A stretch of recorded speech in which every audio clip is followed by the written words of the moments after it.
La fréquence de la lithiase vésiculaire, également appelée calcul biliaire, est proche de 20% de la population dans les pays occidentaux. Elle est liée en partie à l'âge ainsi qu'au mode de vie, notamment au niveau de l'alimentation et de l'activité physique.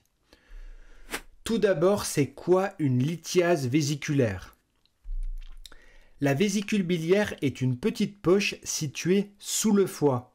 Son rôle consiste à stocker la bile sécrétée par le foie et à la libérer lors de la digestion pour faciliter la dégradation des graisses. Elle contient du cholestérol, des sels biliaires et un pigment jaune appelé bilirubine.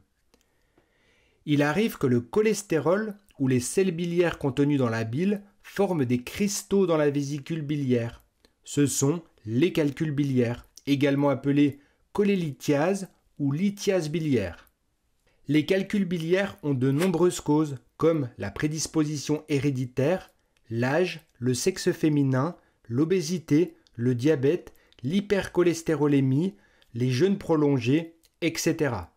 On distingue plusieurs catégories de calculs.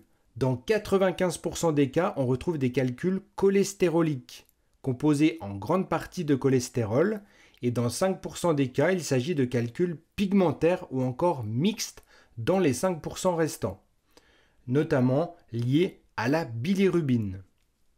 Quels sont les symptômes?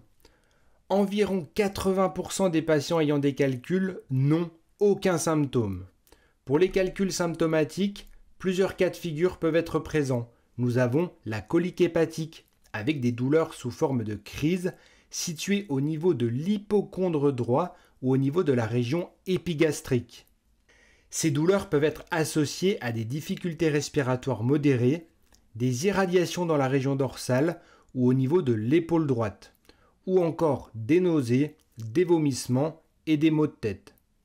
Des complications peuvent être présentes et se manifestent généralement lorsque le calcul obstrue de façon prolongée un canal.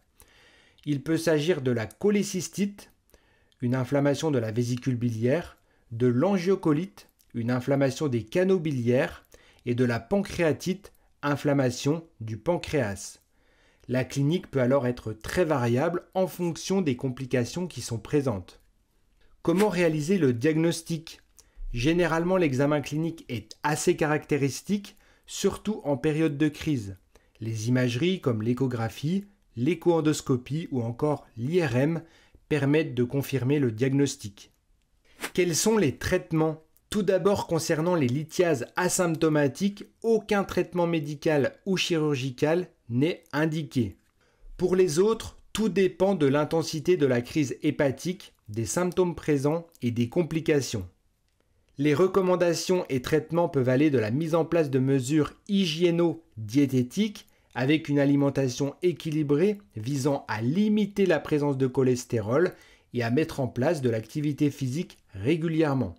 Des compléments alimentaires peuvent être intéressants comme ceux contenant du chardon-marie et des draineurs. Je vous mets des liens affiliés dans la description de la vidéo.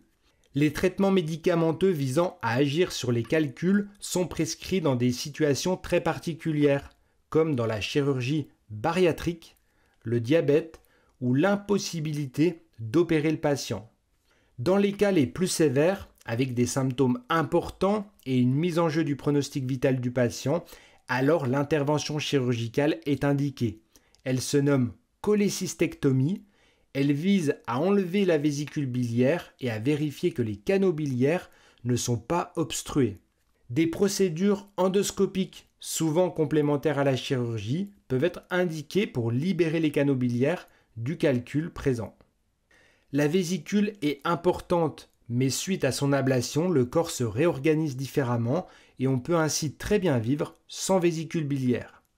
Il faut généralement juste limiter les excès en graisse saturée.